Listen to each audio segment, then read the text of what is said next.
Muy bien, hermanos, continuamos con la serie de predicaciones expositivas del Evangelio según Marcos.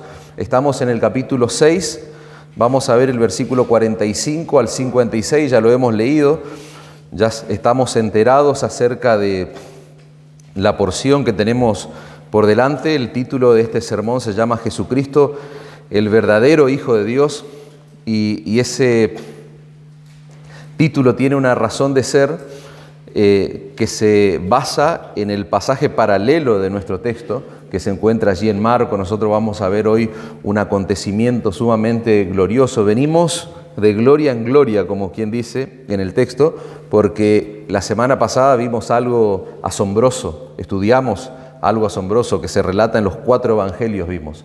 Bueno, hoy va a pasar algo sumamente increíble, pero para un público menor. Ya no vamos a tener... El foco del sermón se va a centrar, el corazón del sermón se va a centrar en el versículo 45 al 52. Y vamos a ver que ahí ya no hay una multitud, sino que hay un número de personas reducidos. Nosotros estudiamos la semana pasada que el milagro más sorprendente del ministerio terrenal del Señor Jesucristo fue la alimentación de esta multitud, con los 5 panes y 2 peces. El Señor Jesucristo, ya hemos dicho, en la instancia de su ministerio en la que nosotros nos encontramos, Él ya es conocido, Él ya es famoso. Su fama había crecido notablemente por las obras, los prodigios, los milagros que Él hacía. De hecho, Marco, en estos breves capítulos que venimos estudiando, es como una batería de milagros y de sanaciones, y vamos a ver que es recurrente el tema de la multitud, aunque tiene una connotación negativa la palabra multitud. ¿Por qué? Porque son personas que se están abalanzando sobre Cristo por intereses personales, egoístas. Pero Marcos nos dejó claro que el ministerio del Señor estuvo marcado por milagros, pero esencialmente por predicación, por enseñanza. Pero este milagro que nosotros estudiamos la semana pasada llevó la popularidad del Señor a la cima, a la cúspide de lo que nosotros podemos entender humanamente hablando, y ahora lo vamos a ver. Ese milagro tuvo tantas repercusiones en el orden político, en el orden social, que inquietó a los gobernantes de turno en esa época. Herodes Antipa, nosotros vimos la decapitación de Juan el Bautista, pudimos estudiar allí el contexto político que rodeó la muerte de Juan, y lo que el Señor hizo, lo que el Señor acaba de hacer, porque lo que vamos a estudiar ahora ocurre inmediatamente después del milagro de la alimentación de la multitud, inquieta básicamente a toda la comunidad allí. Repito, todo un problema político se generó, y podemos verlo en Juan capítulo 6, versículo 14, que es el texto paralelo. Fíjense que Juan va a relatar allí el asombro de la multitud y que ellos empezaron a ver a Jesucristo como ese hombre que había sido profetizado, y ellos querían derrocar básicamente a Herodes y ponerlo a él como el rey. Querían entronar al Señor Jesucristo en el trono de Herodes Antipas. Juan 6:14 dice: aquellos hombres entonces, hablando de la multitud, viendo la señal que Jesús había hecho, dijeron: este verdaderamente es el profeta que había de venir al mundo.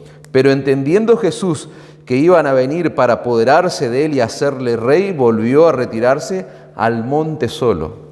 Fíjense, todo lo contrario, ¿no?, a lo que podría ser cualquier hombre frente a la popularidad, frente a la fama. El Señor se va a la montaña, allí al monte, a orar. Vamos a ver que el Señor se va a tener un tiempo de comunión con el Padre. Pero lo que está pasando con esta gente no debería extrañarnos y resultarnos muy chocante. ¿Por qué? Porque alguien que alimenta a las multitudes es obvio que representa para la época un problema político, y hasta podríamos decir un problema militar. Porque las multitudes, hermanos, iban a hacer cualquier cosa para respaldar, para ir detrás de un hombre que esté dispuesto a cubrir sus necesidades personales, sus necesidades materiales, sus intereses, que en definitiva es lo que ellos vieron en Jesús. Una oportunidad para cumplir no solamente con esas necesidades de urgencia, como puede ser tema salud o como puede ser tema de alimentación y demás, sino intereses personales, alguien que pudiera resolverles la vida básicamente. Pero nosotros sabemos ya por el testimonio que Marcos nos viene dando en estos 6 capítulos que el Señor Jesucristo no vino a generar una revolución militar, una revolución política. Ese no fue el primer objetivo, el objetivo de su primera venida a este mundo. Marcos 10:45, el corazón de este evangelio que estamos leyendo, ustedes recordarán, lo hemos hablado al principio. ¿Y a qué vino el Señor? Dice Marcos, Él no vino, el Hijo del Hombre no vino para ser servido, sino para servir y para dar su vida, dice, en rescate por muchos. El Señor no vino a ganar, no vino a ser entronado en un trono terrenal, sino que Él vino a dar su vida, dice Marcos. No vino a resolver problemas de la gente. Él vino a proclamar un mensaje y ese mensaje tendría repercusiones eternas en la vida de las personas. Él vino, hermanos, a resolver el más grande y el más profundo problema que tenemos las personas y que se reduce a una sola palabra, que es el pecado. Marcos 1:15 va a decir el objetivo primario por el cual el Señor vino. El tiempo se ha cumplido, el reino de Dios se ha acercado y fíjense el mensaje, arrepentíos y creed en el Evangelio. Ese era el mensaje del Señor Jesucristo, ese era su anuncio. Y lamentablemente eso no resultó atractivo para las multitudes. Lo que resultaba atractivo para las multitudes era el despliegue de la gloria de su poder en los prodigios, en las maravillas. Pero esta gente se obnubiló, podríamos decir, con todas esas demostraciones de poder. Esta gente ahora lo quiere coronar como rey.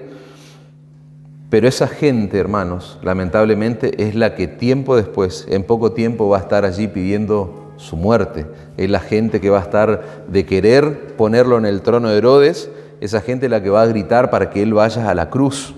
Es más, el relato paralelo allí de Juan va a decir que muchos de esa gente que estaba allí en la multitud se consideraban seguidores suyos y discípulos suyos, pero en un momento determinado posteriormente lo van a abandonar. Juan 6:66 dice, muchos de sus discípulos se volvieron atrás, ya no andaban con él.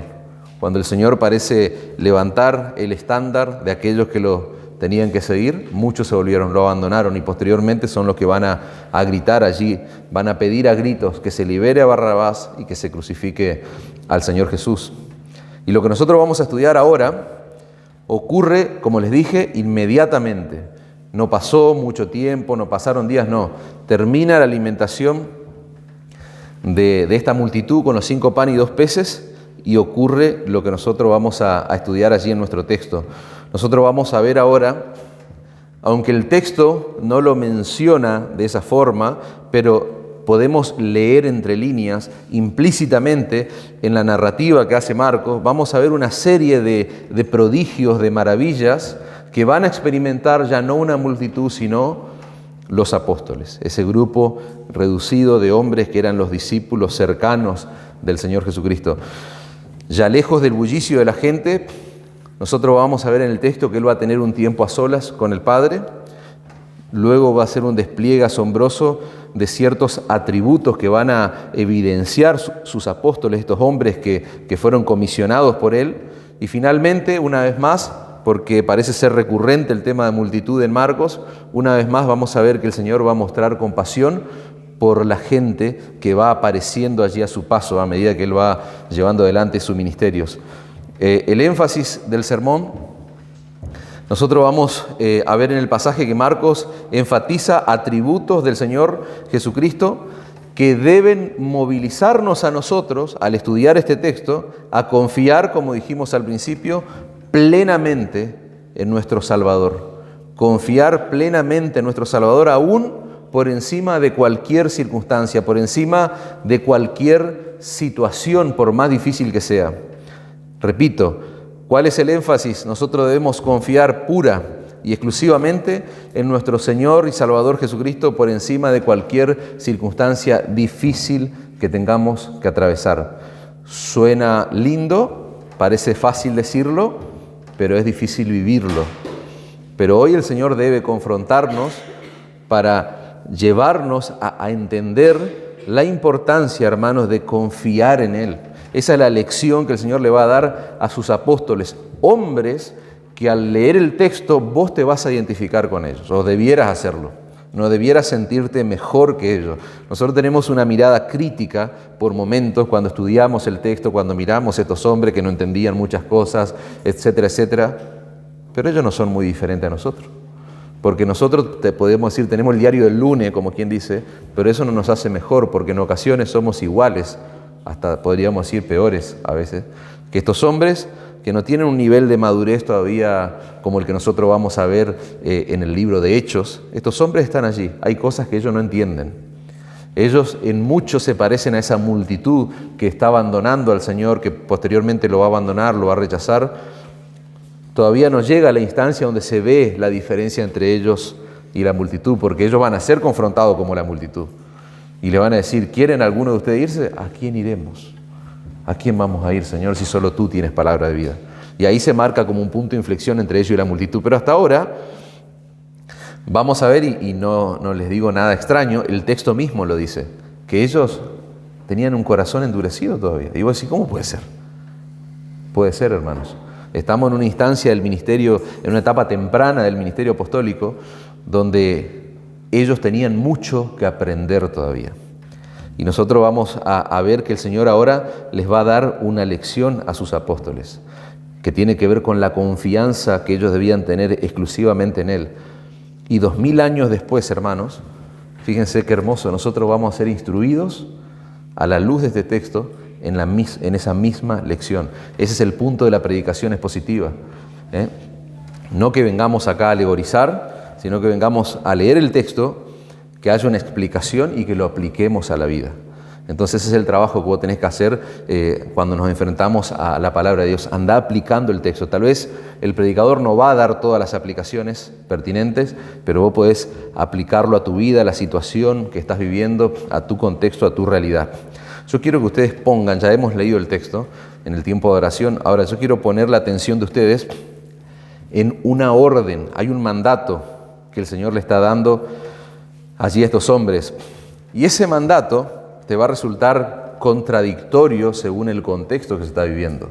O sea, es porque en la lógica humana no funciona así. Nosotros entendemos las cosas de una manera distinta. Pero el Señor, en medio de la algarabía, del jolgorio, en medio de su popularidad llegando a la cima, y ustedes imagínense, hay gente que quiere entronar al Señor Jesucristo. Yo de repente soy un apóstol del Señor Jesucristo. ¿Y cómo se imaginan ustedes que podían estar los apóstoles? Siempre le digo que usemos un poco la imaginación, no para pervertir la Escritura, sino para meternos dentro de la historia y del contexto. Pero repito, estos eran hombres comunes y corrientes. Entonces es muy probable que ellos estén haciendo una lectura de la situación errática. Y el Señor va a dar una orden que está clara allí en el versículo 45. El Señor le va a dar un mandato allí.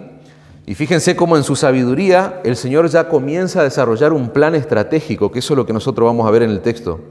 El Señor va a hacer un despliegue de su sabiduría. ¿Para qué? Para preservar la mente, para preservar el corazón, la integridad de estos hombres que en términos de madurez están flojos todavía, están flojos de papeles, como quien dice. Enseguida hizo a sus discípulos entrar en la barca e ir delante de él a Betsaida, en la otra ribera, entre tanto que él despedía a la multitud. Nosotros vimos anteriormente en la introducción del sermón, en Juan capítulo 6, versículo 15, ese pasaje paralelo a nuestro texto, que esta multitud que fue alimentada, dijimos, de manera milagrosa, quería llevarlo por la fuerza al Señor Jesucristo para hacerle rey. Ellos estaban eufóricos, ellos estaban asombrados. Ellos vieron en la persona y en las obras que Jesucristo hacía, ellos vieron una oportunidad para dar lo que podríamos entender nosotros, lo que sería como una especie de golpe de Estado. Ellos querían derrocar a ese rey que ellos tenían, que era Herodes, y querían que Jesucristo ocupe ese trono, ocupe ese lugar. Estas personas para nada estaban conscientes de su condición espiritual. Ellos no querían un Salvador, un poderoso y glorioso Salvador. No, ellos querían a alguien que resolviera los problemas materiales, a alguien que resolviera sus necesidades egoístas, que cumpliera con sus intereses básicamente. Por eso el Señor les va a decir, fíjense en Juan 6, 26, de cierto os digo que me buscáis, no porque habéis visto las señales, sino porque comiste el pan y os saciaste. O sea, ustedes me buscan para llenar sus estómagos. Ustedes me buscan porque está fácil seguirme a mí, porque yo puedo alimentarlo y ustedes no tienen que trabajar. La gente en esa multitud, hermano, no entendió el significado del milagro que el Señor había hecho. Ellos no veían a Jesús como aquel que vino a reconciliarlos con Dios, como aquel que vino a establecer el camino para llegar a Dios. Ellos veían a Jesús como un milagrero, tal vez, como un hombre que podía saciar sus apetitos de sus ambiciones, que les podía resolver los problemas, las circunstancias que nacían prácticamente, que se originaban por el contexto político y social que estaban viviendo allí bajo el Imperio Romano. Y esa es la razón, eso que está ocurriendo con la multitud, esa actitud que está teniendo esta gente para con Él, esa es la razón por la cual el Señor Jesucristo va a obligar, fíjense que una palabra fuerte quizás, pero es lo que está pasando en el texto, Él los obliga, Él les ordena a irse de ese lugar. Los apóstoles tienen que subir a la barca y dice el texto, tienen que adelantarse a Jesús para ir a Betsaida, dice el texto, porque esa es la intención, el Señor quiere que se suban y que se adelanten. Él va a quedar, leímos, Él queda y se va a orar. Pero ellos tienen que adelantarse, tienen ya que entrar en alta mar para ir a la otra orilla, para ir a la otra ribera, dice el texto. Y hay algo que tal vez puede prestarse a confusión, que es Betsaida, porque nosotros vimos dónde ocurre el milagro de los panes y los peces, en Betsaida. Y ahora parece ser que se van otra vez a Betsaida. Bueno, es muy probable, hermano, que en esa época haya dos localidades. Esto es lo que muchos estudiosos llegan a esa conclusión. Haya dos localidades de nombre Betsaida, una donde ocurre el milagro de los panes y los peces, y la otra Betsaida es precisamente a donde se tienen que dirigir, el nuevo destino, digamos que estaría al otro lado de la... Bueno, hay otra postura que dicen que tal vez era una región tan extensa que donde ocurrió el milagro de los panes y los peces era Betsaida del sur, poner la zona sur, y ellos ahora van a la zona norte. No importa cuál es la verdadera versión, ellos tienen que trasladarse a un lugar, a una zona, a una región que también se llama Betsaida. Pero lo que sí importa, hermanos, y esto es sumamente interesante, es la expresión que Marcos va a usar, iso. Esa palabra griega que aparece allí, que se traduce en nosotros como de la siguiente forma, hizo que entraran en la barca. Esa es una palabra muy fuerte en el idioma original, porque significa, da la idea de forzar a alguien. Da la idea de insistir hasta el cansancio, o sea, hasta agotar a la persona. Da la idea de obligar, básicamente, de agarrar a alguien y obligarlo a hacer algo. Y es lo que el Señor está haciendo. En esta etapa temprana, hermanos, del ministerio apostólico, como dije al principio, estos hombres tienen conceptos cerrados. Ellos tienen que erradicar ciertos conceptos acerca del reinado del Mesías. Ellos están desarrollando su entendimiento de la persona de Cristo. Y acá ya se empieza a hablar de reinado. Quieren ponerlo al Señor Jesucristo como Rey. Y hay cosas que ellos tienen que desaprender, podríamos decir, podríamos usar esa palabra.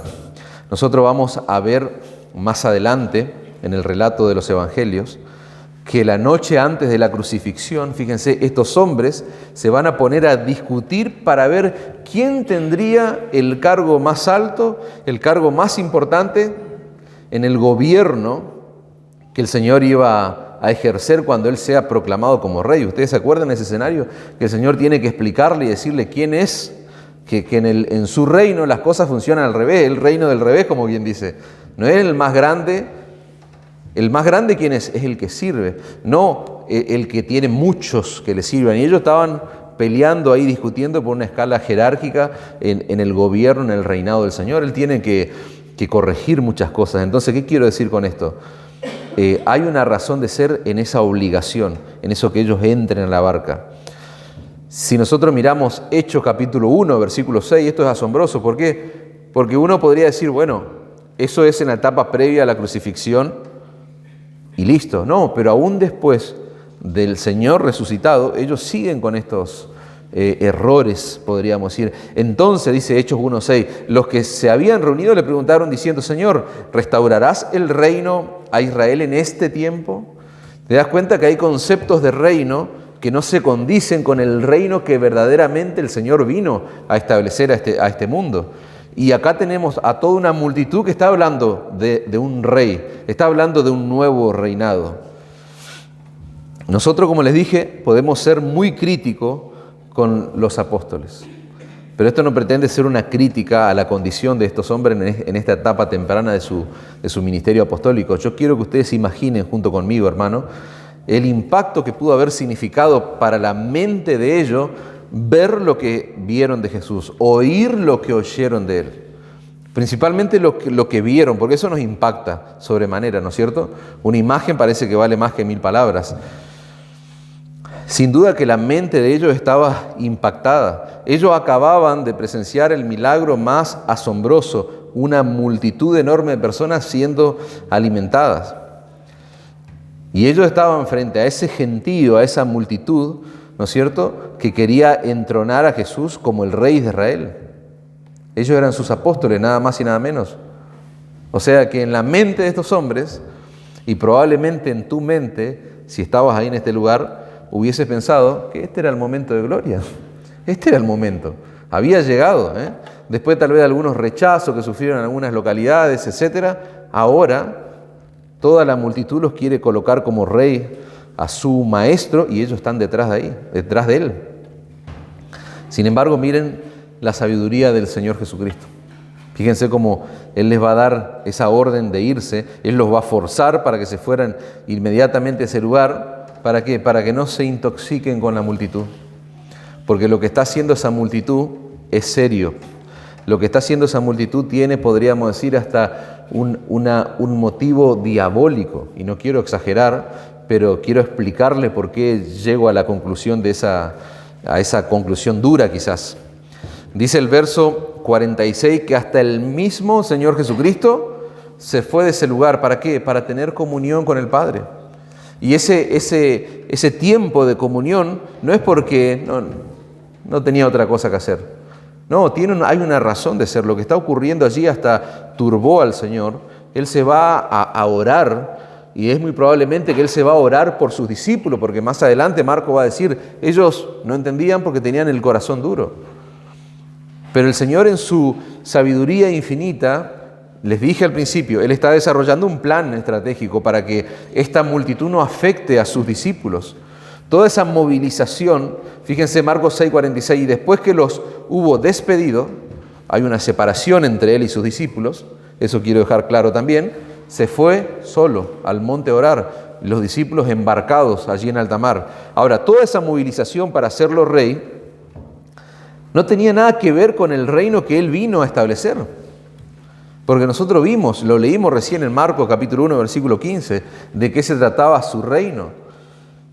Todo lo que estaba ocurriendo, todo ese show, toda esa candidatura, podríamos decir, para entronarlo al Señor Jesucristo, estaba distorsionando el objetivo de su venida a este mundo. Nuestro Señor y Salvador Jesucristo vino al mundo a reconciliar al hombre con Dios. Esa es nuestra historia con Él. Él vino a reconciliar. Nosotros hemos sido reconciliados con Dios a través de su muerte en la cruz. Por eso estamos juntos hoy acá en este lugar. Por eso cada domingo celebramos eso. Por eso hoy vamos a celebrar la Santa Cena. Por eso vamos a hacer memoria de que por medio de su muerte en la cruz nosotros hemos sido reconciliados con Él. ¿Y quiénes somos nosotros? Pecadores miserables, que nada merecemos y todo lo que tenemos lo tenemos por gracia. Él vino a resolver el problema que todos teníamos nosotros, nada más y nada menos que con la justicia perfecta de Dios por causa de nuestro pecado. La meta, hermanos, de nuestro Señor Jesucristo, cuando vino a este mundo, no era ocupar el trono de Herodes. La meta era ir a la cruz del Calvario. Por nosotros, su meta era el Calvario, no el trono. Y esta multitud quiere llevarlo a un trono terrenal, pero Él tenía que ir a morir por aquellos que el Padre escogió desde antes de la fundación del mundo. Él tenía que ir a morir por aquellos que el Padre le había entregado. Dice un autor, los discípulos necesitaban ser protegidos de esas expectativas triunfalistas que tenía la multitud, aunque ellos no pudieran entender en ese momento lo que Jesús estaba haciendo. Yo me quiero poner en la piel de los discípulos y no sentirme mejor. Probablemente yo no hubiese entendido por qué tenemos que, si este es el mejor momento, esto es lo que estábamos esperando. O sea, esto era el reino, que vos seas rey. ¿Por qué tenemos que irnos a la mar? Y vamos a ver lo que va a pasar en el mar ahora. No está mal pensar, hermanos, que los discípulos quizás que querían estar ahí. Quizás a ellos les resultaba tentador todo lo que estaba ocurriendo. Quizás ellos no entendieron esa orden, porque el Señor los forzó a entrar allí a la barca. ¿Por qué? Porque esa orden del Señor, ese mandato, lo que nosotros vamos a ver es que finalmente los va a poner en una situación de adversidad, de dificultad. Los va a poner en un momento difícil. Y vamos a ver que ellos van a sentir tal angustia que hasta el texto es fuerte porque da la impresión de ser torturado. Ahora lo vamos a ver en detalle. Pero yo quiero que vos pienses en vos. Yo quiero pensar en mí. Pensemos en este momento. Examinemos nuestra vida. Muchas veces nosotros, dijimos, somos como los apóstoles, hermanos. Quiero bajar el texto a tierra. Muchas veces nosotros quizá no entendemos el plan estratégico que Dios está desarrollando para con vos. Pues si vos sos un hijo del Señor, si vos te arrepentiste de tus pecados y pusiste tu fe en la persona y en la obra de Cristo, o sea, Dios, esto está quemado lamentablemente con el clásico Dios tiene un propósito para tu vida, pero Dios está llevando adelante un plan en tu vida. Dios está llevando adelante, repito, como pasa en este momento y como lo vemos claramente en el texto, Él está llevando adelante un plan estratégico. Quizás sus apóstoles, esos que están cerca de Él, no lo entienden, pero Él en su infinita sabiduría está movilizando la vida de estos hombres. Hay ciertos eventos que están sucediendo y están ocurriendo y forman parte de un plan. Bueno, lo mismo pasa en nuestras vidas, hermanos, y muchas veces nosotros no entendemos eso. Pero ¿saben lo que tenemos que hacer? Mirarnos en el espejo de la palabra de Dios, mirarnos en el espejo, si quieren bajarlo más a tierra, de los apóstoles, de los hombres que están allí en esa noche.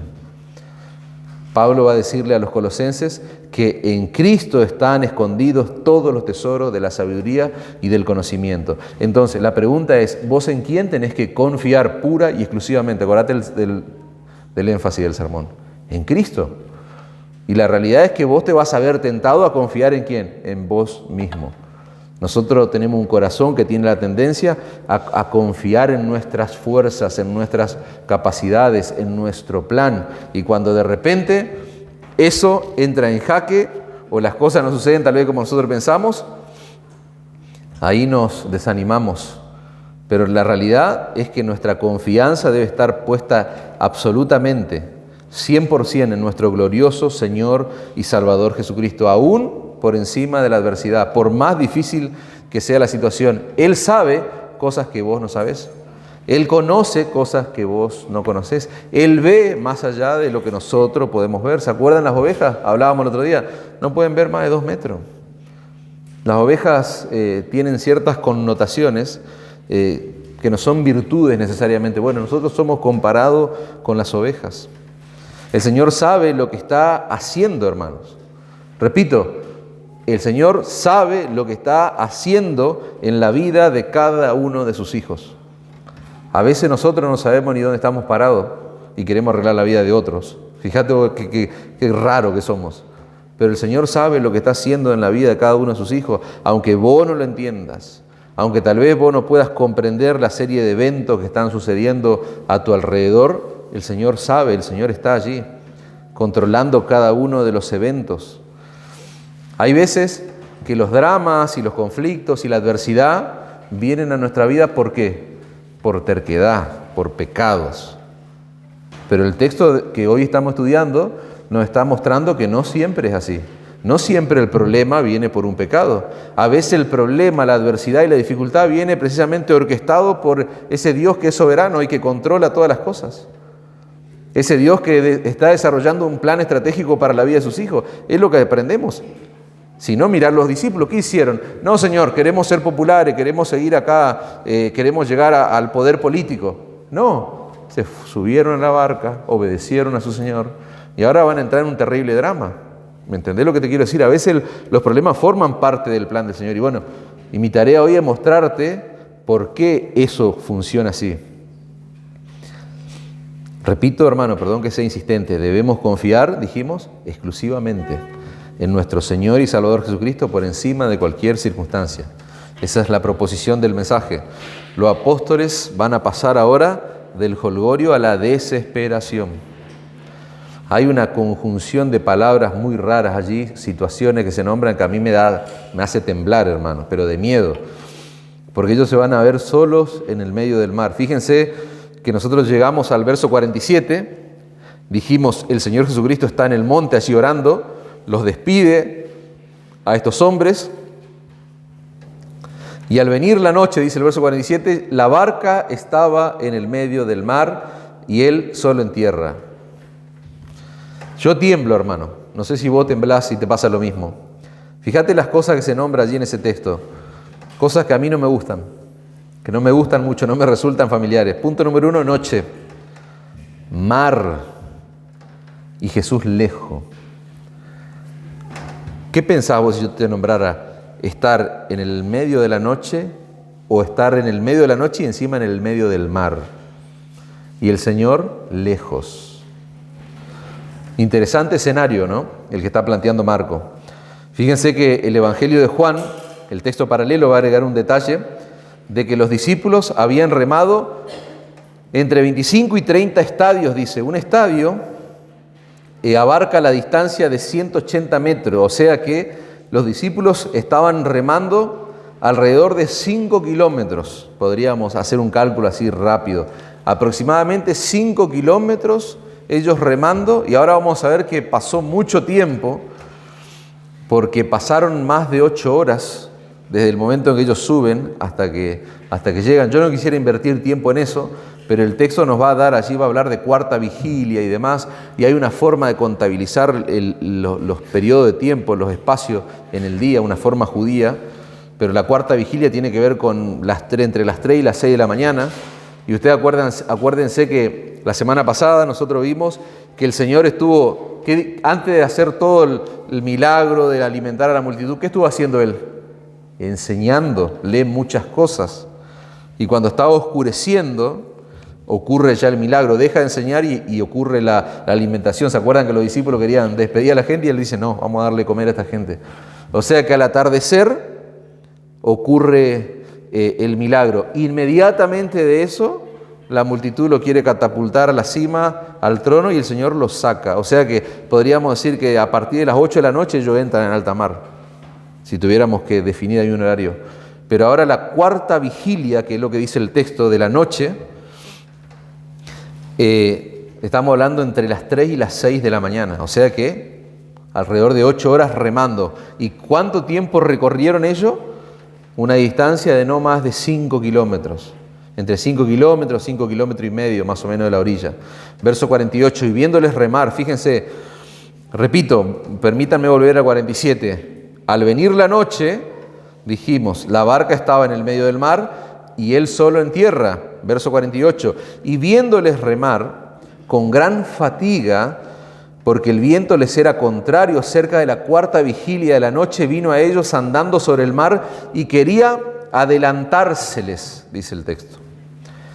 Esa expresión que aparece allí, gran fatiga, en el idioma original, hermano, da la idea de que los discípulos estaban sufriendo una especie de tortura. Yo, como le tengo miedo al agua, yo no sé lo que es remar. Tal vez alguno sabe, o alguno estuvo en alguna embarcación, así, en algún bote remando, pero yo sé lo que es andar en bicicleta en contra del viento. Mi esposa también lo sabe. De hecho, hubo un día que terminó un culto, una reunión, y ella estuvo como los discípulos, demoró como 5 horas para llegar a casa por viento en contra. Pero fuera de lo chistoso que puede parecer la escena, los discípulos estaban sufriendo un nivel de fatiga que podría ser similar a una tortura. De hecho, cuando hay un verdugo que está torturando a alguien, la idea es fatigarlo al punto de que esa persona confiese lo que tenga que confesar, o desfallezca, o se muera. Bueno, ellos están sufriendo una especie de tortura. Ellos estaban tratando de mantener el rumbo de la barca. Tenían que irse a la otra orilla, pero estuvieron más de 8 horas remando y habían hecho 5 kilómetros y medio y todavía no llegaban a destino. Iban en contra del viento. Y eso era una tortura para ellos. Pero en medio de esas circunstancias, hermano, ¿qué dice el texto? Y acá se me eriza la piel. Porque el texto dice que Jesús los vio. ¡Wow! ¡Qué hermoso, hermano!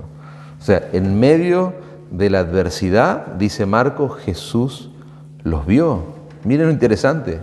¿Dónde estaba Jesús? ¿Iba en una barca ahí al lado? No. Él estaba en tierra, estaba orando en el monte.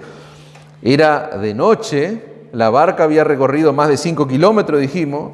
El mar estaba embravecido porque el viento seguramente estaba generando unas olas terribles allí. Ellos estaban fatigados, como torturados, sería la idea, pero Jesús los vio, hermano. O sea, en medio de la adversidad, en medio del dolor, de la angustia, Él los vio. Y eso a mí me vuela la cabeza. Eso me taladra la cabeza, hermano. Porque los discípulos estaban sufriendo, podríamos decir. ¿Por qué? Por lo que le dije antes. No por su pecado, porque habían obedecido a Jesús. Ellos hicieron exactamente lo que el Señor Jesucristo les dijo que hicieran. Y ahora, por hacer eso, estaban enfrentando dificultad en medio del mar, de noche nada más y nada menos, después de 8 horas. Pero esa dificultad, esa fatiga que ellos estaban teniendo, era conforme a la voluntad de Dios. Porque era la voluntad de Dios, según su plan, que ellos pasaran por ese problema. Y eso es lo que nos muestra, este es el énfasis del que hablábamos antes, de la idea que yo les decía. Los problemas no solo vienen por causa del pecado. Esos problemas como que sabemos cuando nos equivocamos y pasamos por circunstancias difíciles, por las malas decisiones que tomamos, por los pecados que cometemos. Pero los problemas, hermanos, vienen también conforme a la voluntad de Dios. Es parte de la voluntad de Dios que nosotros pasemos por dificultad.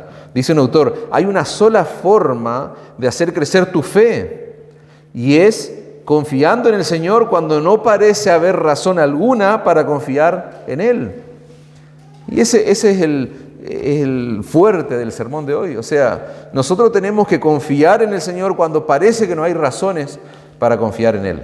Nosotros tenemos que confiar en el Señor cuando parece que Él está distante, cuando parece que Él está a más de 5 kilómetros. Y te hago una pregunta, ¿no sentiste que a veces vos sentís que Dios está a años luces de tu vida? Sentimos eso, vivimos eso, lamentablemente. Confiar en el Señor, dice este autor, aun cuando Dios parece lejano. Nosotros estamos llamados a confiar en el Señor aun cuando Él parece distante.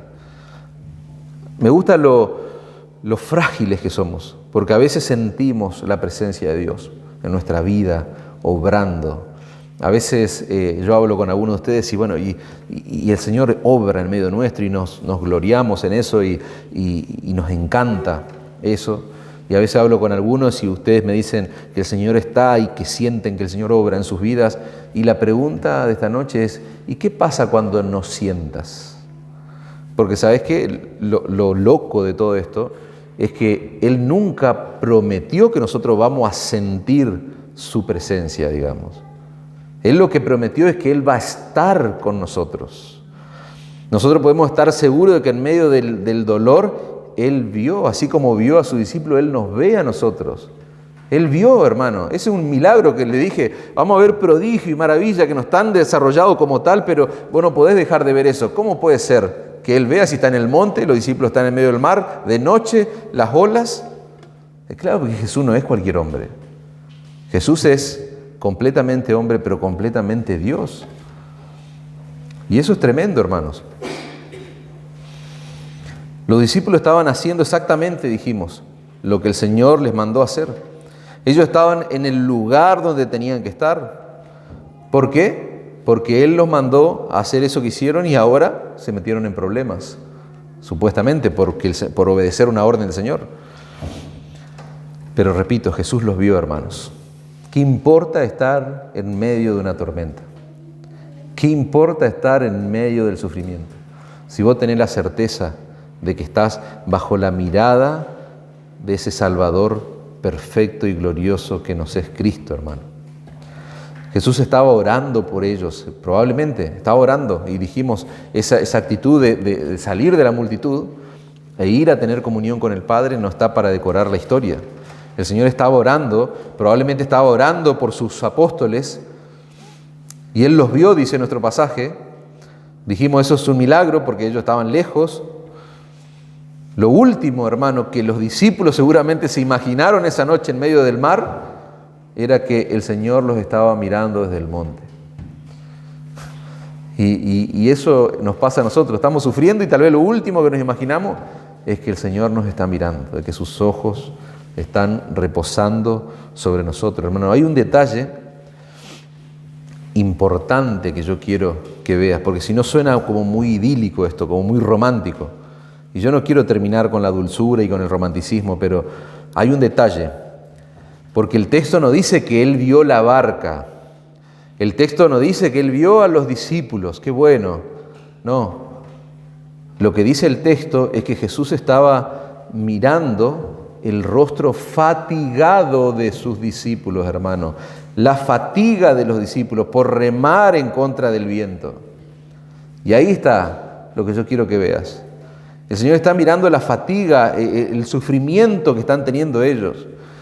Él estaba viéndolos remar con angustia, con dificultad, como torturados, decíamos, por el esfuerzo de mantener la dirección de la barca, por el esfuerzo de mantener la flote a la barca.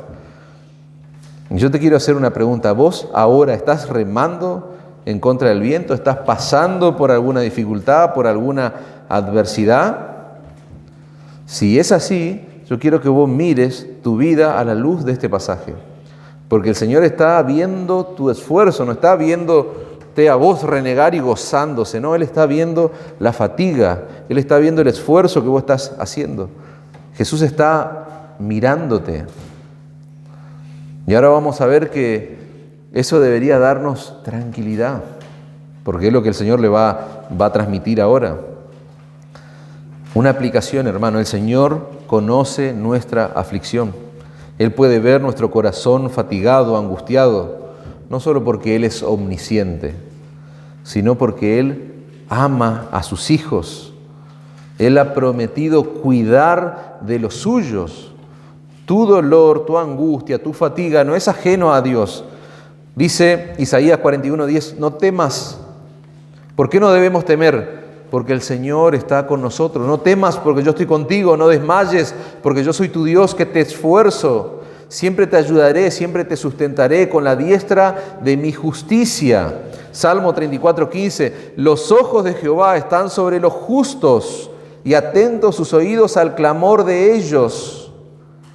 Y yo ahora te voy a leer un texto de la Escritura que tiene que destruir tu mente, tu cabeza, porque el Salmo 147 dice, Él cuenta el número de las estrellas, a todas ellas llama por su nombre. ¿Sabe por qué es impresionante ese texto? ¿Por qué tiene que volar tu cabeza? Porque dice el salmista que el Señor conoce cada estrella por su nombre. ¿Y sabes qué? Yo no conozco mucho de esa área, de esa ciencia, pero hay millones y millones y millones de galaxias y millones de estrellas. ¿Y sabes qué es lo que dice la Escritura? Que Dios tiene el control sobre su creación. Él está atento a lo que sucede en cada rincón del universo, en cada rincón de su creación. Pero por si eso fuera poco, además de todo eso, sus oídos y sus ojos están atentos al clamor y a la vida de sus justos, de los justos. A pesar de todo lo que Dios hace, Él está velando por cada uno de nosotros. Eso tiene que humillarnos. Que Dios esté velando por cada una de las ovejas que Jesucristo derramó su sangre en la cruz del Calvario. ¿Te das cuenta que viendo la vida con estos ojos, o sea, no hay una circunstancia, por más difícil que parezca que escape del control soberano de Dios y de su mirada misericordiosa para con sus hijos. ¿Te das cuenta? ¿Te das cuenta por qué la gente está dispuesta a perder la vida por causa de Cristo? ¿Qué peor que perder la vida? Yo pierdo la vida, no puedo hacer nada. Simplemente gozarme en mi Señor. Pero ¿te das cuenta por qué hay gente que está dispuesta a padecer por la causa de Cristo? Por el plan estratégico que el Señor está llevando adelante en la vida de algunos. ¿Te das cuenta que a veces los sufrimientos, las aflicciones, la angustia, el dolor, la adversidad que nosotros vivimos, y de ahí queda tachado las que son por causa de nuestro pecado? No, eso hay que aprender, el Señor, pero descartemos esas adversidades. Vayamos a las otras que no son por un pecado, pero que forman parte del plan soberano de Dios. ¿Te das cuenta que el hecho de saber que sus ojos están reposando sobre mi vida, que sus oídos están atentos a mi clamor y que ese Dios perfecto sabe y conoce el nombre de cada una de las estrellas y aún se fija en un miserable pecador como yo? ¡Wow! Aunque Él me mate, yo aún en Él confiaré, decía Job. ¿Te das cuenta? Aunque Él me matare, aunque mi padre y mi madre me dejaren, con todo yo te recogeré, dice el Señor.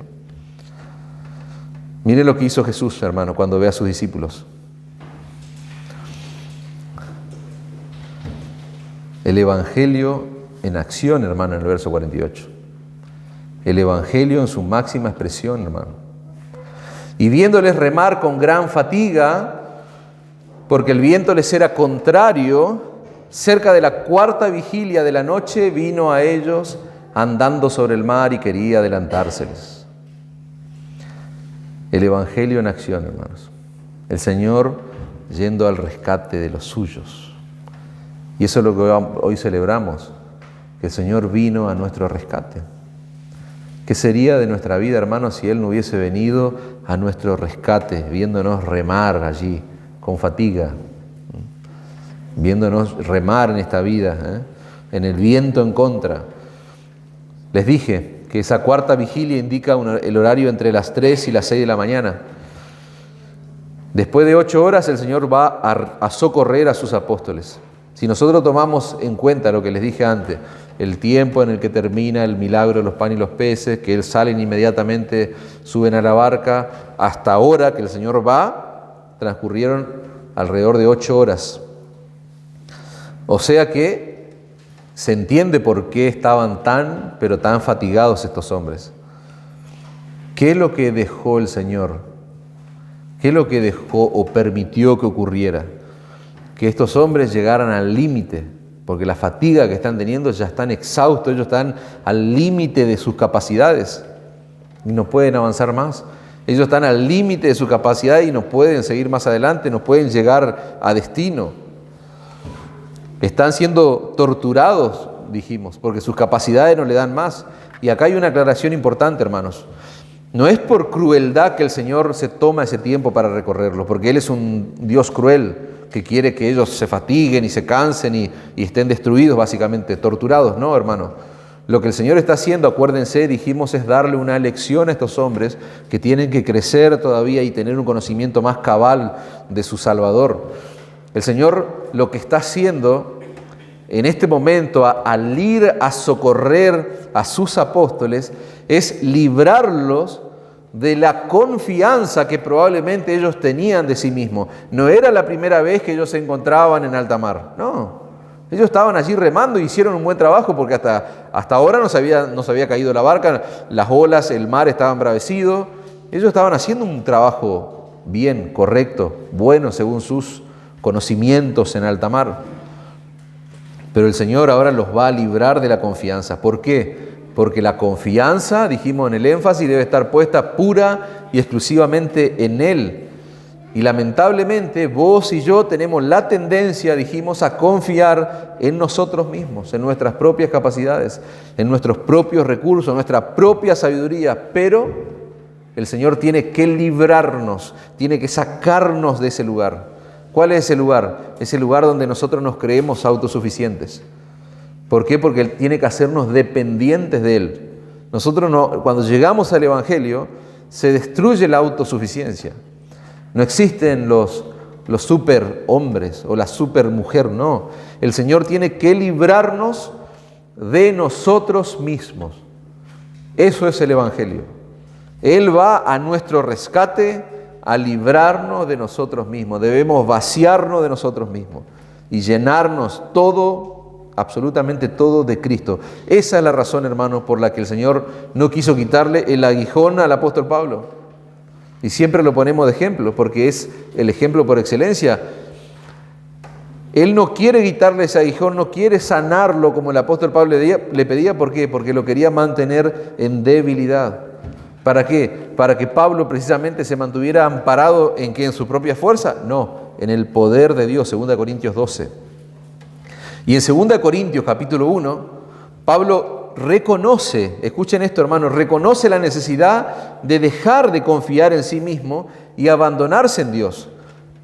Pablo aprendió esta lección: no voy a confiar en mí mismo. Yo quiero ser librado de mí mismo y quiero abandonarme en Dios. 2 Corintios 1:8 dice: porque hermanos, no queremos que ignoréis acerca de qué, de nuestra tribulación. Anda prestando atención a las palabras. No queremos que ignoréis, le dice a los corintios, acerca de nuestra tribulación que nos sobrevino en Asia. Pues fuimos abrumados, dice, sobremanera, más allá de qué, de nuestras fuerzas. O sea, está diciendo que fueron hasta torturados más allá de sus fuerzas, fueron fatigados más allá de sus fuerzas, de tal modo que aún perdimos la esperanza de conservar la vida, pero tuvimos en nosotros mismos sentencia de muerte. ¿Te das cuenta hasta dónde llegó el apóstol Pablo? Dice, y los que estaban con él. Pero escuchen esto, hermano, tuvimos en nosotros sentencia de muerte para que no confiásemos en nosotros mismos, sino en Dios que resucita a los muertos. Entonces, ¿te das cuenta dónde debe estar puesta tu confianza? Nueva traducción viviente voy a leer. Amados hermanos, pensamos que tienen que estar al tanto de las dificultades que hemos atravesado en la provincia de Asia. Fuimos oprimidos, fuimos agobiados más allá de nuestra capacidad de aguantar y hasta pensamos que no saldríamos con vida de ese lugar. De hecho, dice, esperamos morir, pero como resultado de toda esa angustia, de todo ese sufrimiento que hasta casi nos costó la vida, ¿qué dice Pablo? Como resultado dejamos de confiar en nosotros mismos y aprendimos a confiar solo en Dios, quien resucita a los muertos. ¡Wow! Tremendo, hermano. ¿Vos te das cuenta por qué el Señor tiene que librarnos de nosotros mismos? Y el Señor no va a usar a un pastor, no va a usar a un hombre, no, va a usar los problemas, las dificultades. Por eso, si tu vida es color de rosa, gloria al Señor. Pero no va a ser siempre así. Si estás pasando por grandes problemas y dificultades, gloria al Señor. Porque Él, el Dios que controla todos los detalles y eventos del universo, tiene bajo control tu vida. Y Él vio tu sufrimiento, Él vio tu clamor tranquilo. El resultado de eso que vos estás atravesando, si estás sufriendo, es que vas a confiar en Dios y no en vos. Vas a aprender a confiar solo en Dios. ¿En qué Dios? ¿En qué Dios? En el Dios que resucita a los muertos, dice Pablo. Pablo dice, estuvimos atribulados, oprimidos, sentenciados a muerte. ¿Para qué? Para que no confiemos nosotros, sino en Dios, pero no en cualquier Dios, sino en ese Dios que resucita a los muertos. Fíjense cómo Pablo había sido perfeccionado, hermano, en su confianza en Dios, ¿a través de qué? Del sufrimiento. Y a él no le importaba morir, porque él estaba amparado en ese Dios que es capaz de dar vida a un muerto, que da vida a los muertos. Esa es la idea. Necesitamos ser libres de nosotros mismos. Amén. Volvamos a nuestro texto, hermano. Fíjense cómo el Señor esperó que los apóstoles, dijimos, llegaran al límite de sus capacidades. Estaban exhaustos. Ellos estaban tratando de sobrevivir a toda costa. El Señor va allí a socorrerlos. Una vez más, verso 48, dijimos, los vio remar con fatiga. El viento les era contrario. Cerca de la cuarta vigilia de la noche, es decir, entre 3 y 6 de la mañana, fue hacia ellos andando sobre el mar y quería adelantárseles. Ese es otro detalle importante, hermanos. Jesús fue hacia ellos andando sobre el mar, como si eso fuera fácil, como si eso fuera algo lo más natural. O sea, como como Marcos lo relata, parece ser como diciendo, bueno, el Señor fue y hizo un trámite, digamos, o sea, fue a hacer lo más natural del mundo. Si el Señor Jesucristo hubiera llegado allí, los ve desde el monte, mis apóstoles están en peligro, se tira al mar y empieza a nadar y a nadar y a nadar, ¿qué hubiese sido eso?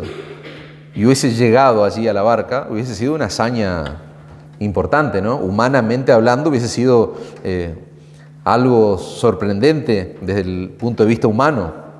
¿Por qué? Porque estaba a 5 kilómetros, no sería una locura nadar 5 kilómetros. Alguien que es un buen nadador, yo no me gusta el agua, hermano, no sé nadar. Le dije, por esa razón nunca anduve en bote. Si alguno me quiere invitar a pescar, lo acompaño, pero hasta el borde nomás, allí tiramos, pero no me inviten a andar en bote. Pero para el que sabe nadar, 5 kilómetros probablemente no es... pero bueno, nadar en el medio de un mar embravecido debe ser difícil. Pero ¿qué quiero decirles con esto? Que si el Señor hubiese ido nadando hacia donde están ellos, hubiese sido una hazaña increíble. Pero lo que hizo el Señor no lo puede hacer, no lo hace un hombre. Lo que hizo el Señor allí, la forma en cómo Él llegó a ellos, no lo hace una persona común y corriente. Solamente lo puede hacer Dios, porque Él anduvo sobre las aguas. Fíjense, desafió todas las leyes de la naturaleza. Andá y trata de caminar sobre las aguas, a ver cómo te va a hundir. Pero el Señor no se hundió. El Señor caminó sobre las aguas. Eso solamente lo podía haber hecho Dios mismo. Dijimos, Él los vio remando con gran fatiga. Dijimos, estaba a más de 5 kilómetros. Descendió del monte donde Él estaba orando. Y en cuestión, en un fragmento, porque no dice el texto, el tiempo, pero fue un fragmento ahí de segundo, en cuestión de segundos. Eso es otro milagro. No solamente que Él los vio, no, otro milagro que Él en un segundo estuvo allí, hermano. Caminó más de 5 kilómetros sobre la superficie de un mar enfurecido. El creador del universo, el que controla la naturaleza, caminó allí sobre las aguas. Llegó al lugar exacto, hermano, donde estaban sus apóstoles, en el medio del mar. El texto dice, quería adelantárseles, Reina Valera 60. La traducción lenguaje actual dice, hizo como que pasaría de largo. O sea, pasó por al lado de ellos y como que se les adelantó.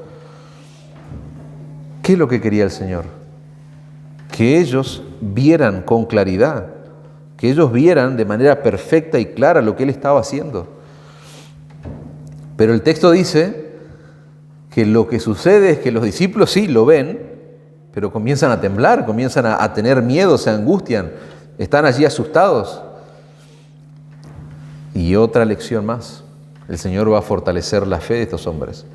El Señor va a usar ese evento, ese susto, ese miedo tal vez que ellos tienen, para fortalecer la fe de estos hombres. Y yo quiero que ustedes miren la paciencia de nuestro perfecto y glorioso Señor y Salvador. Viéndoles ellos andar sobre el mar, ahí creyeron en los fantasmas. Pensaron que era un fantasma y gritaron. Estos hombres están llenos de pánico, hermanos. No quiero que vos tengas una idea errática en tu mente. Yo quiero que te metas allí en lo que está sucediendo, porque allí están temblando. Esa palabra gritaron es una palabra muy especial. Ustedes imagínense el escenario. Es la madrugada, todo oscuro, 8 horas remando contra el viento, no podían controlar esa barca. De repente ellos ven que una figura se le está acercando. Ellos de repente ven que hay alguien que está caminando o algo que está caminando sobre el agua. Y el miedo los invade a estos hombres. Pensaron que estaban viendo un fantasma y empezaron a los gritos, esa es la idea. Empezaron a gritar desesperadamente. Ellos en ese momento no podían razonar. ¿Viste esas historias cuando somos chicos, en realidad, o cuando éramos chicos? ¿Viste que nos juntábamos a hablar con algún familiar, un amigo, y contábamos alguna historia paranormal tal vez? ¿Viste que es común en nuestras charlas a veces? Bueno, ellos están ahora viendo algo que no es lógico. Ellos no pueden entender lo que está pasando, hermano. Ellos están viendo algo que no tiene una explicación natural. Es sobrenatural lo que está ocurriendo. Ellos ven a un cuerpo venir sobre las aguas. Fíjense el Señor la lección que le va a dar. Dijimos, va a fortalecer, va a poner en práctica su paciencia, va a fortalecer la fe de estos hombres. Verso 50, porque todos le veían y se turbaron, pero enseguida habló con ellos, antes que se tiren a la barca probablemente, porque vaya a saber lo que pensaron estos hombres. Y enseguida el Señor habló con ellos, le dijo, tened ánimo. Fíjense las palabras, tened ánimo, soy yo, no temáis. Wow. Y subió a ellos en la barca y se calmó el viento. Y ellos se asombraron en gran manera y se maravillaban, porque aún no habían entendido lo de los panes, por cuanto estaban endurecidos sus corazones. ¿Te das cuenta? Hay trabajo todavía que hacer en la vida de estos hombres. Esa expresión, tened ánimo, hermano, significa sean valientes, anímense, arriba ese ánimo. Es como nosotros a veces descaradamente le queremos decir a alguien que está sufriendo, tranquilo, todo va a estar bien. Y no es más que pensamiento positivo. Porque ¿quién sos vos para decir tranquilo, todo va a estar bien? ¿Me entendés? No le digas a alguien, tranquilo, todo va a estar bien. Eso es lo peor que le puedes decir a alguien que está sufriendo. Porque vos no sos Dios, vos no sos Jesús. Vos tenés que decirle, mirá a Cristo, andá a Cristo, allá, Él, confía en Cristo. No sé si todo va a estar bien, porque capaz que el Señor la complica aún más, es lo que estamos viendo. Pero Él sí tiene el poder para decir, tranquilos, tengan ánimo, anímense, sean valientes. Esa expresión aparece 8 veces en el Nuevo Testamento, 7 en los Evangelios y 1 en el libro de los Hechos, cuando Jesús le habla allí a Pablo cuando estaba en Corinto. Pero lo interesante de esa expresión, tened ánimo, hermano, es que todas las veces que aparece en el Nuevo Testamento, adivinen quién la dice. El Señor Jesucristo. Tened ánimo. Ningún ser humano puede asegurarle a alguien 100% que todo va a estar bien, tranquilo, todo va a estar bien. Ya vas a salir de esto, no. Pero cuando las pronuncia el Señor Jesucristo es diferente, hermanos. Porque Él no es un hombre como nosotros. Él es Dios, hermano. En el Evangelio de Juan, capítulo 8, versículo 24, dice, si no creéis que yo soy, dice, en vuestros pecados moriréis. Esa expresión yo soy no es una expresión común y corriente y aparece en nuestro texto, hermanos. ¿Por qué? Porque dice, tened ánimo, yo soy, no temáis. En Juan 8:58 Jesús le dijo, de cierto os digo, antes que Abraham fuese, yo soy. Nosotros estamos, hermanos, en las manos ¿de quién? Del gran yo soy. Dice un autor, es Jesús el Jehová de los ejércitos. Es Jesús el Jehová de los ejércitos. Es Jesús el que abrió el mar en dos. Es Jesús el que guió al pueblo allí en el desierto. Es Jesús el Jehová de los ejércitos que está al lado de la barca de sus discípulos y le dice, yo soy, no temáis. Todo lo que sucedió hasta ahora, hermanos, toda esta serie de eventos son para llevar a los discípulos a tener un mejor, más claro y más profundo entendimiento de quién era Jesús realmente. El Dios Todopoderoso, el Creador del universo, el Soberano, el Rey de Reyes y Señor de Señores. Ellos estaban en las manos de nada más y nada menos que del Rey de Reyes y Señor de Señores, hermano. Hay una parte de este relato que no está en Marcos. Y yo no sé el tiempo, estamos ya justo sobre el tiempo y todavía nos falta, hay un tramito, pero yo no quiero dejar pasar, yo ruego su atención unos minutos más, porque a mí me impactó y yo creo que les puede impactar a ustedes si lo vemos juntos. Hay una parte de este relato que no aparece en Marcos, pero sí lo menciona Mateo. Mateo va a contar una historia. Y lo que él va a contar en el contexto de este acontecimiento es lo que sucede con Pedro. Ahora, si ustedes recuerdan el primer sermón de Marcos, ¿se acuerdan? Y para los que no lo recuerdan, yo les voy a recordar, dijimos que Marcos va a escribir su evangelio y va a ser asistido por el apóstol Pedro. Y es más, algunos autores dicen que el evangelio según Marcos, podríamos decir que el apóstol Pedro tiene mucha participación. porque es como que Pedro va a ir relatando y Marco va a ir escribiendo. Esa sería la idea. Ahora, lo curioso es que Marco no menciona lo que sí Mateo menciona acerca de Pedro, y Marco fue supuestamente el que escribió esto guiado por Pedro. Nosotros podemos pensar tal vez, y muchos autores piensan esto, que tal vez el apóstol Pedro, en un intento de humildad quizás, o por modestia, no dejó relatado esto en el Evangelio de Marcos, no incluyó esta historia. Pero Mateo sí cuenta lo que pasó con Pedro en ese momento. Y nosotros vamos a leerlo, yo quiero leerlo con ustedes. Mateo 14, 27. Pero enseguida Jesús les habló diciendo: tened ánimo, yo soy, no temáis. Mateo 14, 27. ¿Y quién aparece en escena ahí? ¿Quién es el que habla? El Pedro, ese hombre impulsivo. ¿Se acuerdan el apóstol Pedro en reiteradas oportunidades allí actuando de manera impulsiva? Pero fíjense qué importante lo de Pedro. Dice: entonces respondió Pedro y dijo: Señor, si eres tú, manda que yo vaya a ti sobre las aguas. Ponete a pensar en lo que Pedro le está pidiendo. Señor, si eres tú, yo quiero ir sobre las aguas y vos tenés que ordenarlo solamente. La Nueva Traducción Viviente va a decir: Señor, si realmente eres tú, ordéname que yo vaya hacia ti sobre el agua. Ambicioso el pedido de Pedro. Él quería caminar sobre el agua como su Señor. Él quería caminar allí, hacer lo mismo. Pedro estaba seguro, hermanos. Él estaba seguro que si Jesús le daba la orden, ¿qué iba a hacer él? Él iba a caminar sobre el agua. Ahora uno puede pensar, ¿qué pasó por la cabeza de este hombre? Pero bueno, aparentemente hay fe puesta en Pedro, hay una fe que parece ser real. Algunos autores, me encanta lo que dicen, escuchen lo que sugieren algunos autores. Dicen algunos autores que tal vez en medio del pánico, Pedro pudo haber pensado en ese momento que era mucho mejor estar al lado de Jesús en el agua que en la barca sin Jesús. Está bueno eso, me gusta, es romántico, pero bueno, algunos piensan eso, que tal vez él prefería estar en el agua allí que estar solo. No es atractivo en el mar, la noche dijimos, y Señor Jesús lejos. Entonces, tal vez Pedro dijo: bueno, quiero estar contigo, Señor. Pero hay dos cosas que se evidencian de Pedro en este relato que hace Mateo.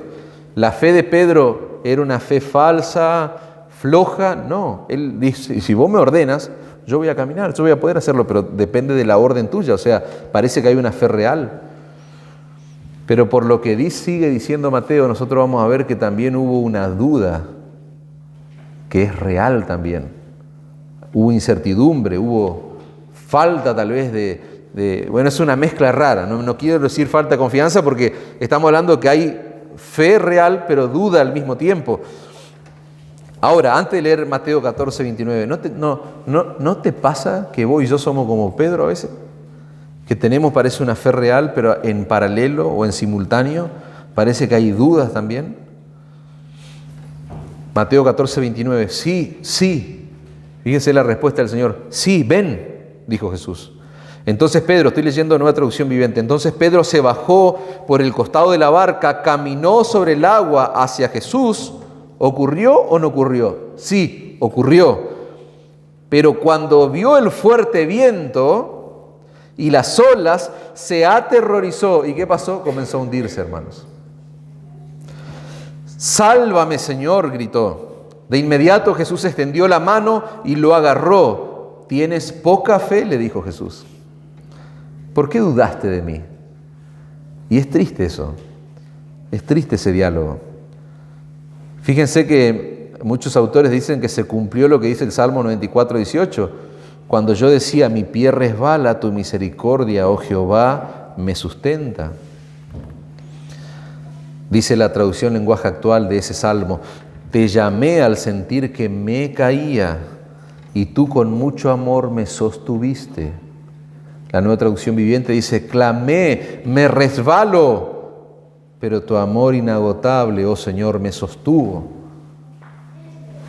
Qué hermosa la historia que se relata en Mateo, hermanos, que Marcos la omite, pero hay una fe real. Pero dice que Pedro, por un momento, dejó de ver al Señor y empezó a ver la adversidad, empezó a ver el viento, Se aterrorizó, dice el texto. Dice, cuando vio el fuerte viento y las olas, se aterrorizó y comenzó a hundirse. El Señor le tiene que decir, ¿por qué dudaste? ¿Por qué dudaste? ¿Tienes poca fe?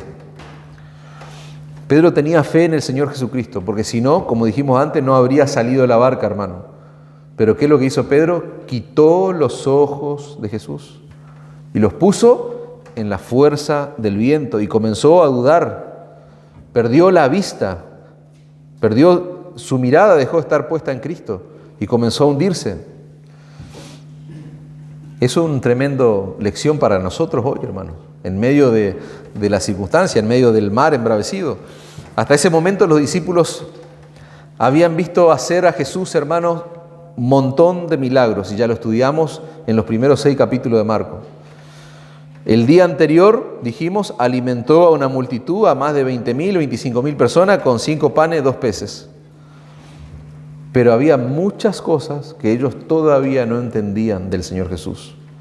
Verso 51, subió en la barca, dice, se calmó el viento, volvemos a nuestro texto, y ellos se asombraron en gran manera y se maravillaban. Hay un detalle que Juan agrega en el texto paralelo. Juan 6:20, mas él le dijo, soy yo, no temáis. Ellos entonces con gusto le recibieron en la barca, la cual, fíjense el detalle, otro milagro. ¿Qué dice? Llegó enseguida a tierra a donde iban. Después de estar remando 8 horas y demás, ¡pum!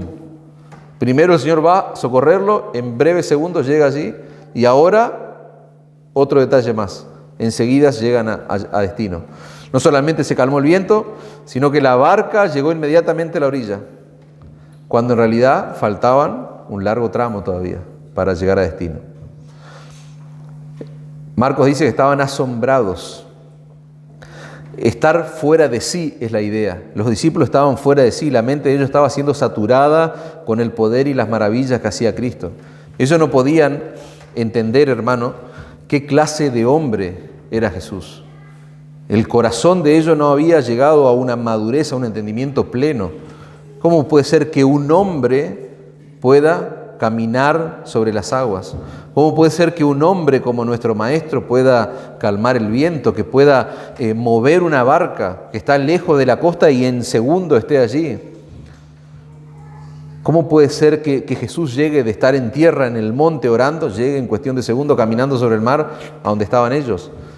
Eso para la mente de los discípulos hasta ese momento, eso no encajaba en ninguna categoría de hombre. Y Marcos explica la razón. ¿Por qué? Porque no habían entendido todavía, venían medio en diferido era el entendimiento de ellos, o sea, no habían entendido el milagro de los panes todavía, estaban endurecidos sus corazones. Ellos no habían entendido el verdadero significado del milagro de los panes y los peces.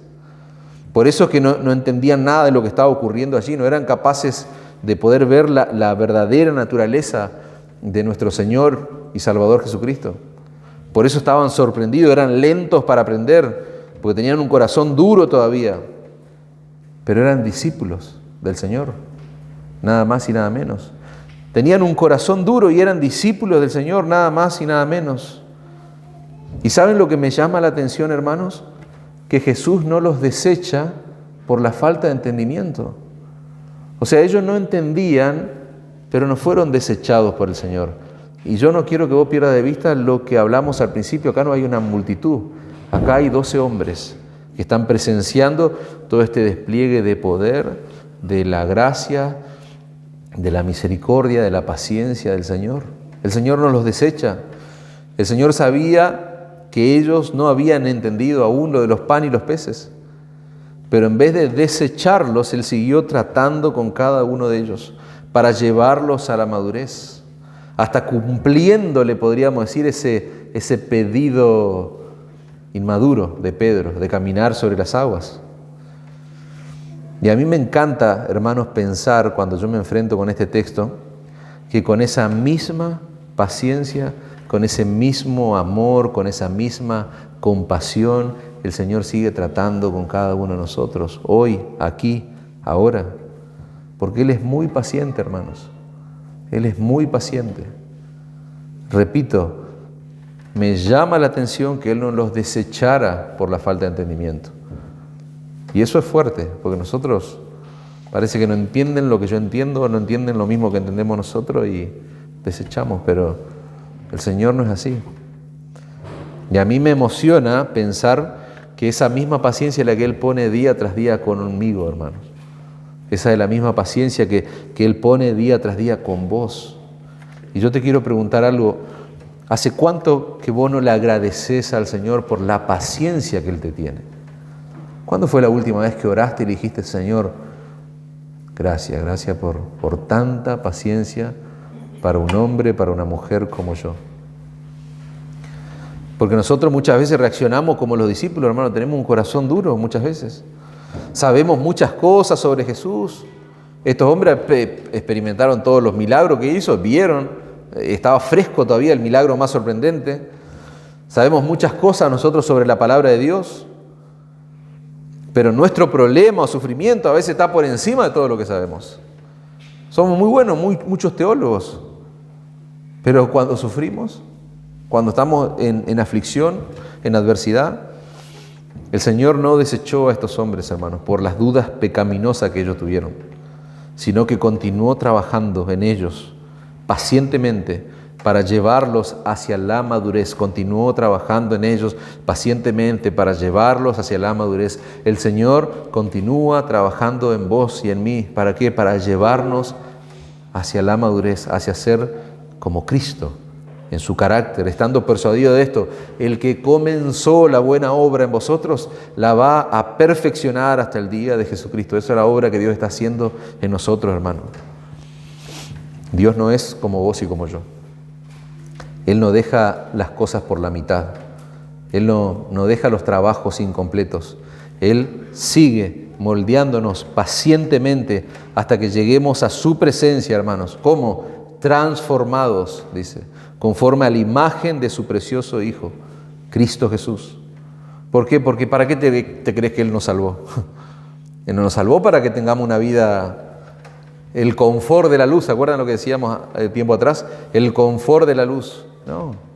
Las comodidades del reino, no. Él nos salvó, nos sacó de la muerte en la que estábamos, nos dio vida para hacernos conforme a la imagen de Cristo. Y mal que nos pese, hermanos, va a usar el sufrimiento, la angustia, la adversidad para que seamos como Cristo. Y para que podamos terminar como terminaron los discípulos cuando llegaron allí a tierra. Se postraron y adoraron porque verdaderamente Jesucristo es el Hijo de Dios, hermanos. Dice un autor, Él usa los vientos contrarios para enseñarnos más de su gloria. Hay lecciones acerca de nuestro precioso, maravilloso y extraordinario Señor y Salvador Jesucristo que solo se aprenden en medio del mar embravecido.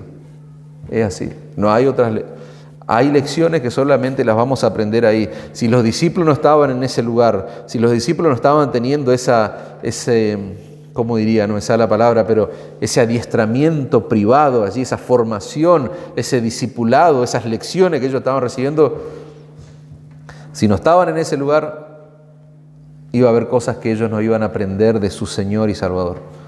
Y ya rápido, hermano, no quiero detenerme en esto, pero fíjense, dijimos, el Señor se va a orar, los envía a ellos, el Señor le va a dar una serie de lecciones, va a hacer un despliegue de atributos suyos allí en medio del mar. Y por último, dijimos al principio, el Señor va a tratar nuevamente ¿con quién? Con la multitud.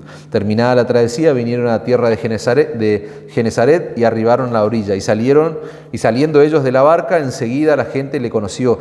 Y recorriendo toda la tierra de alrededor, comenzaron a traer de todas partes enfermos en lechos a donde oían que estaba, y donde quiera que entraba, en aldeas, ciudades o campos, ponían en las calles a los que estaban enfermos y les rogaban que les dejase tocar siquiera el borde de su manto, y todos los que le tocaban quedaban sanos. Fin del texto, hermanos.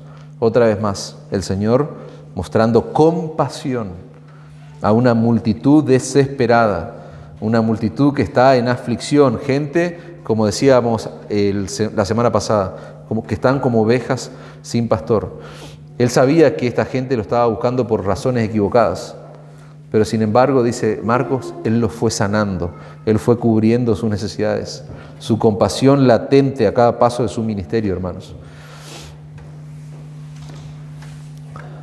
Fue esa misma gente en ese mismo día que el Señor posteriormente le va a predicar el sermón del monte. No, perdón, el sermón del pan de vida, no el sermón del monte. En Juan capítulo 6, versículo 35, yo soy el pan de vida, va a decirle el Señor a esa multitud, a esa gente que se le va apareciendo. El que viene a mí nunca tendrá hambre, el que en mí cree nunca tendrá sed. Yo soy, dice el verso 48, el pan de vida otra vez. Vuestros padres comieron el maná en el desierto y murieron. Este es el pan que desciende del cielo para que el que de él come no muera. Yo soy el pan de vida otra vez, que descendió del cielo. Si alguno comiere de este pan, vivirá para siempre. Y el pan que yo daré es mi carne, la cual yo daré por la vida del mundo, hermanos. Qué hermoso es saber que el Señor Jesucristo no aceptó una corona de gloria, un trono terrenal. Era necesario, hermano, que antes de ser glorificado, porque Él está en un trono, Él tiene una corona de gloria hoy, pero antes Él tuvo que recibir una corona de espinas. Y eso es lo que vamos a celebrar hoy. Eso es lo que vamos a recordar hoy. El Rey de Reyes y Señor de Señores, antes de subir a su trono, tuvo que pasar por el Calvario, por nosotros. Tenía que morir en una cruz por pecadores como nosotros. ¿Para qué? Para que podamos tener esperanza, hermano, de perdón y vida eterna, gratuitamente por gracia, por medio de la fe. Apropiándonos ¿cómo? Arrepintiéndonos y poniendo nuestra fe en la persona y en la obra de Cristo. Y rápidamente, ¿qué aprendemos de esto? No es suficiente tener interés en la persona de Jesús, hermano. Nosotros estamos viendo que hay mucha gente interesada en la persona de Jesús, pero sus intereses son egoístas. A Jesús hay que buscarlo por las razones correctas. Él no vino a proclamar prosperidad, a proclamar un mensaje triunfalista. No, Jesús es el glorioso Señor y Salvador que se proclama en las páginas de la Biblia, hermano. Hay que buscarlo no para saciar nuestro estómago, no para saciar llenarnos de salud, no para que nos libre de la pobreza, no. Él se hizo hombre para salvar a pecadores que no podían salvarse a sí mismos. Y tal vez vos sos como estos discípulos que estaban remando y quizá la venís remando. Lo que tenés que hacer es abandonarte en Cristo, dejar de remar. Él vino a tu auxilio, Él vino a tu socorro. Él murió por vos en una cruz y todo el beneficio de esa obra allí en la cruz del Calvario se obtiene únicamente a través de la fe en la persona y en la obra de Cristo. Si vos viniste hoy a la iglesia con un corazón cargado, dijimos, turbado, atribulado, no sé cuál es tu situación, yo quiero que vos pongas tu mirada en ese Salvador que hoy vimos. Es un Salvador confiable porque tiene sabiduría. Él desarrolló un plan estratégico allí para llevar a sus discípulos y enseñarle a sus discípulos a que confíen más plenamente en Él. Vos tenés que mirar a ese Salvador que tiene los ojos puestos sobre tu vida. Si estás en sufrimiento, acordate lo que hablamos hoy. Él es un Salvador que está velando por los suyos. Conoce tu corazón, tus dificultades. Nunca llega tarde. El Señor llegó a tiempo. Él es un Salvador todopoderoso. Vimos, es un Salvador paciente, es un Salvador compasivo. ¿No te gusta un Salvador de esa forma? ¿Vas a seguir rechazando a Cristo? No. Anda a Cristo si Él no es tu Salvador. Y si es tu Salvador, anda a Cristo. Derramate de allí, entregate, abandonate en Él. Qué hermoso Salvador es Cristo, hermanos. Vamos a celebrarlo.